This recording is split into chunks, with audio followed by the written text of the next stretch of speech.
नमस्कार दोस्तों, मैं राजन तिवारी स्वागत करता हूं आपका इस YouTube चैनल पर। आज हम लोग बात करेंगे महाराष्ट्र चुनाव के बारे में।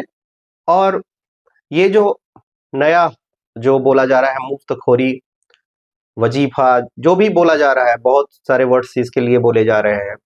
जो सरकारी जो अनुदान मिल रहा है महिलाओं को, एक नया बोल सकते हैं कि एक नया योजना स्टार्ट हुआ है जो मध्य प्रदेश से शुरू हुआ और धीरे धीरे एक्सपैंड कर रहा है पूरा भारत में। और इसको ये कहा जा रहा है कि ये तो चाबी है चुनाव जीतने का। तो आज इस पर भी हम लोग थोड़ा चर्चा करेंगे। महाराष्ट्र चुनाव में ये कहा जा रहा है कि वहां पर जो है माझी लाडली बहिण योजना जो है लागू हुआ। और चुनाव के एक महीने पहले वहां की जो सरकार थी महायुति गठबंधन यहाँ की, यानी कि भाजपा, एनसीपी और शिवसेना की, उन्होंने क्या किया कि एक महीना एडवांस का पेमेंट महिलाओं के अकाउंट में जमा कर दिए। यानी कि 2 महीना का एक ही बार में पेमेंट मिला, या फिर 3 महीना का एक ही बार में पेमेंट मिला कह सकते हैं। तो इसका प्रभाव ये हुआ कि महिलाएं जो वोटर थी वो बढ़ चढ़कर उन्होंने भाग लिया और पिछले बार से ज्यादा महिलाओं ने वोट किया। और उसका प्रभाव ये पड़ा कि जहां पर बहुत क्लोज फाइट था, 3% 4% गैप होता ही है, वोट गैप ज्यादा नहीं होता चुनाव में, तो वहां पर आसानी से जो महायुति गठबंधन थी, यानी कि बीजेपी प्लस की गठबंधन थी, उसने जीत दर्ज किया। इसी तरीके से मैया सम्मान योजना जो कि झारखंड में लागू हुआ, उसके बारे में भी कहा गया कि वहां पर पिछले 3-4 महीने से वहां पर 1-1 हजार रुपए दिए जा रहे थे, जिसके कारण झारखंड में जेएमएम प्लस ने वापसी की। हरियाणा को लेकर भी लाडली बहन योजना वहां पर भी चल रही थी, नहीं, लाडो लक्ष्मी योजना वहां पर चल रही थी। 1-1 हजार रुपए दिए गए और कहा गया कि हम इसको बढ़ाकर 2100 रुपए करेंगे। और ये भी कहा गया कि बहुत ही क्लोज कॉन्टेस्ट में 1%, बहुत ज्यादा एंटी इनकम्बेंसी था, इसके बावजूद 1% वोट ज्यादा लाकर हरियाणा सरकार में बीजेपी ने वापसी कर लिया। और पूरी तरीके से माहौल दिख रहा था चुनाव के पहले एंटी इनकम्बेंसी का। लेकिन जैसे चुनाव हुआ, लाडो लक्ष्मी योजना का जो है पैसा बढ़ाया गया, 2100 रुपए डीबीटी के रूप में, डायरेक्ट बेनिफिट ट्रांसफर अकाउंट में डाले जाएंगे। तो यहां पर दिख रहा है कि 1% वोट गैप आ गया और ज्यादा से ज्यादा महिलाओं ने बढ़ चढ़कर हिस्सा इसमें लिया। आगे हम बात करते हैं तो पहले महाराष्ट्र का देख लेते हैं। महाराष्ट्र में जो सीन चल रहा है उसमें तो एक ये तो आ रहा है कि माझी लाडली बहिणा योजना ने बहुत ज्यादा प्रभाव डाला होगा, जैसा कि देखने में आ रहा है कि एकदम लैंडस्लाइड विक्ट्री महायुति के लिए, यानी कि बीजेपी प्लस के लिए। और भी कई कारण रहे होंगे, जैसे एनसीपी का भी जुड़ना, एनसीपी के अजीत पवार गुट का जुड़ना, तो उनका भी कुछ वोट बैंक है। और शिवसेना तो पहले से थी ही, भाजपा का अपना भी वहां पर संगठन जिस तरीके से मजबूत है और जिस तरीके से वहां पर ध्रुवीकरण हुआ, कटेंगे तो बटेंगे का नारा दिया गया और बोला गया कि आज तो कल तो पूरे महाराष्ट्र में योगी जी के पोस्टर लगे हैं, और खासकर मुंबई में तो ये देखने में आ रहा है कि मुंबई और महाराष्ट्र में जहां पर योगी जी की सभा हुई, वहां पर 90% सीटों पर भाजपा ने जीत दर्ज किया है, या फिर भाजपा के अलायंस ने जीत दर्ज किया है। तो इससे ये भी पता चलता है कि महाराष्ट्र के ऐसे ध्रुवीकरण वाले पॉलिटिक्स में, राजनीति में, कहीं ना कहीं योगी आदित्यनाथ जो है वो सफल साबित हुए। खैर, बटेंगे तो कटेंगे नारा के साथ में जिस तरीके से बीजेपी ने अपनी जो है नए नए एक तरह से रणनीति बनाई है, और जिस तरीके से वक्फ बोर्ड का बिल आ रहा है सुधार का शुक्रवार को, उससे ये देखने से पता चलता है कि बीजेपी का जो है धार, बीजेपी की जो राजनीतिक है उसकी धार ज्यादा मजबूत होने वाली है। और आने वाले समय में जो भी बिल आएंगे और जिन राज्यों में भी चुनाव होगा, वहां पर बीजेपी ज्यादा आक्रामक तरीके से लड़ेगी। हालांकि अखिलेश यादव जैसे कुछ नेताओं ने संभल में जो घटना हुई उसको लेकर यह भी कहा कि जो धांधली हुई है चुनाव में ईवीएम में, उससे बचने के लिए इन्होंने यहाँ पर ऐसा कराया। खैर, जो भी बात रहा हो, लेकिन झारखंड की हार और महाराष्ट्र के जीतने एक मतलब बीजेपी पर ओवरऑल मरहम, बीजेपी के कार्यकर्ताओं और बीजेपी के विचारधारा वाले लोगों के हृदय में मरहम लगाने का जरूर काम किया है। उनका जो थोड़ा बहुत ये दिख रहा था कि बहुत ज़्यादा कॉन्टेस्ट है दोनों जगह पे, तो एक जगह तो पूरा हार ही गए और एक जगह पूरे अच्छी तरीके से जीते हैं।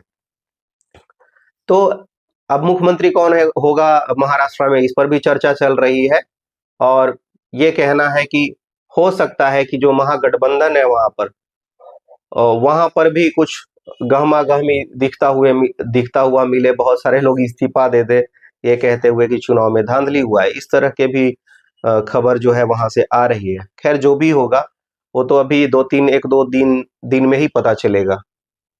तो ये जो महाराष्ट्र का इक्वेशन है और महाराष्ट्र में जिस तरीके से बीजेपी प्लस ने जीत दर्ज की है, उससे ये जो महिलाओं को दिया जाने वाला जो भत्ता है, इस पर जो है एक नए तरीके से पॉलिटिकल पार्टियों ने सोचना शुरू कर दिया है और जिस तरीके से ये झारखंड में भी सफल हुई। अगर आप देखेंगे वेस्ट बंगाल में भी वहां की सरकार ने शुरू किया है, ममता सरकार ने, और वहां पर भी लक्ष्मीर बांधर योजना के तहत SC/ST को 1000 और अन्य महिलाओं को 500 रुपए दिया जा रहा है। यदि आप देखिएगा तो इसी तरीके का और भी है, महालक्ष्मी स्कीम, ये जो है तेलंगाना में भी दिया जा रहा है, 2500 रुपए पर मंथ देने का है। क्लेगनार मगालीर उरिथाई थिट्टम, ये जो है तमिलनाडु की योजना है और महिलाओं को 1000 रुपए प्रति महीने दिए जाएंगे। 1 करोड़ महिलाओं को टारगेट है देने का, यानी कि 1000 करोड़ रुपए वहां पर बटेगा। यदि आप और भी देखना चाहे तो हरियाणा में जैसे लाडो लक्ष्मी है, मैया समान झारखंड में है और तेलंगाना का मैंने बता ही दिया। तो अब आने वाले दिनों में जो भी चुनाव होंगे, या बिहार में चुनाव होगा या दिल्ली में अभी चुनाव होगा, दिल्ली में भी आम आदमी पार्टी ने जो है बुजुर्गों के लिए एक स्पेशल जो है भत्ते का रजिस्ट्रेशन स्टार्ट किया है। तो ये जो बोलते थे, मोदी जी भी बोलते थे कि जो फ्री का माल है वो बांटा जा रहा है, रबड़ी बांटा जा रहा है, और उन्होंने आम आदमी पार्टी पर आरोप लगाया था रबड़ी बांटने का। लेकिन वही रबड़ी जो है बीजेपी भी बांट रही है, वही रबड़ी बांटने की फिराक में दूसरे अन्य दलों के नेता भी हैं। अगर आप जैसे राजकोषीय घाटा होता है तो उस पर तो कुछ असर पड़ेगा ही, लेकिन अभी इतना बड़ा जो है बजट है किसी भी राज्य का कि जैसे हम तमिलनाडु का देखें कि अगर 1 करोड़ महिलाओं को 1-1000 रुपया देंगे तो 1000 करोड़ का उनको नुकसान होगा राजस्व घाटा में। और तमिलनाडु जैसे स्टेट की जहाँ का 2.5 लाख वो लगभग 3 लाख करोड़ के आसपास में वहाँ का बजट है, तो उसमें से 1-1.5 हजार 2,000 करोड़ रुपए 1-2% जो बजट में वृद्धि है उसके कोई मायने नहीं है। इसी तरीके से झारखंड में भी देखिएगा, जहाँ की 2 लाख करोड़ के 1 लाख करोड़ के आसपास जहाँ का बजट है झारखंड का, वहां पर भी, या 1 लाख करोड़ के आसपास में है, वहां पर भी 1,000 करोड़ भी अगर महिलाओं को उनके बैंक खाते में देना पड़े तो बहुत राज्य पर बहुत असर नहीं पड़ेगा। राज्य के जो राजकोषीय घाटा है उस पर कहीं असर ज्यादा नहीं पड़ेगा। तो ऐसा नहीं है कि ये चीज किया नहीं जा सकता है, डायरेक्ट पैसे दिए नहीं जा सकते हैं, दिया जा सकता है। लेकिन जिस तरीके से ये जो रबड़ी योजना है, इससे आने वाले दिनों में क्या राजनीतिक प्रभाव पड़ेगा, राजनीति के ऊपर में क्या प्रभाव पड़ेगा, क्या जो है चुनावी पार्टियां चुनाव जीतने के लिए ये जो है अमाउंट, ये जो पैसे हैं वो बढ़ाते रहेंगे, और क्या हमारे जो राज्य है वो राजकोषीय घाटा, और कह सकते हैं कि ऐसे दलदल में फंस जाएंगे जहां से निकलना मुश्किल हो जाएगा। तो ये भी एक सोचनीय बिंदु है, क्योंकि इस तरह का फ्रीबीज बांटना, रबड़ी बांटना एक अच्छे लोकतांत्रिक देश के लिए बहुत सही नहीं है। हालांकि हमारे जो संविधान है वो कहीं से हमारी जो संविधान है वो कहीं से रोकती भी नहीं है, चूंकि नीति निर्देशक तत्व है उसमें साफ कहा गया है कि लोक कल्याणकारी योजना जो है अगर सरकार को लगती है, स्टेट गवर्नमेंट को, केंद्र सरकार को लगती है कि ये लागू किया जाना चाहिए, गैस सिलेंडर फ्री में कर देना चाहिए 5 महीने का, उसका जो है मूल्य 500 रुपए कर देना चाहिए, तो लोक कल्याणकारी राज्य की स्थापना के लिए राज्य स्वतंत्र है, आर्थिक रूप से जो पिछड़े हैं, गरीब है, उनको सेवाएं देने के लिए भी जो है राज्य स्वतंत्र है। राज्य को ऐसा लगता है कि कोई तबका, कोई समाज का जो है कोई तबका पिछड़ा रह गया है तो उनके लिए भी अपना नीति बनाने के लिए स्वतंत्र है। तो कॉन्स्टिट्यूशन फ्रीबीज को कहीं से भी रोकती नहीं है, रोक नहीं लगाती है, या ऐसा नहीं कहती कि आप मत दे। वो तो और मतलब एक कहा जा सकता है कि कॉन्स्टिट्यूशन ये कहती है कि भाई आप दीजिए, जो वंचित लोग हैं, जो पिछड़े लोग हैं, जो समाज के मुख्य धारा में लोग नहीं हैं, उनको मिलना चाहिए। तो बिहार जैसे राज्य जहाँ की पहले से 35% महिलाओं को आरक्षण अलग से दिया गया है, तो क्या यहाँ पर भी स्टार्ट होगा, शुरू किया जाएगा महिलाओं को ये जो है 1-1 हजार रुपए वाला स्कीम, ये देखना दिलचस्प होगा।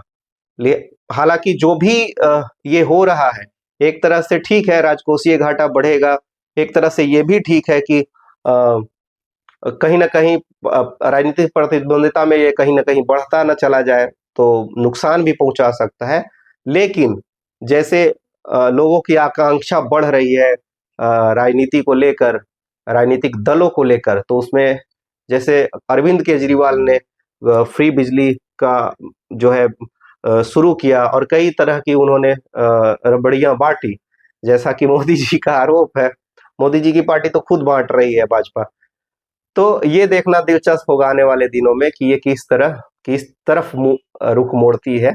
लेकिन कुल मिलाकर ये इतना ही देखेंगे कि हमारा राजकोषीय घाटा पर ज्यादा प्रभाव न पड़े, हमारा जो स्टेट है वो एकदम से ऐसी अवस्था में न चला जाए इन जन कल्याणकारी योजनाओं के चलते, जिसके कारण ज्यादा नुकसान हो। हालांकि ऐसा कुछ होगा नहीं, 1000-2000 करोड़ एक राज्य के लिए बहुत ज्यादा अमाउंट, बहुत ज्यादा राशि नहीं है। तो ये है पूरा मसला। हालांकि इसको लागू किया गया था पहली बार एमपी में, एमपी से ही शुरू हुआ और अब धीरे धीरे पैर पसार रही है और साउथ इंडिया में भी ये जो योजना है ये पहुंच गई है। तो ये था आज का मेरा एपिसोड। इस वीडियो को देखने के लिए आपका बहुत बहुत धन्यवाद।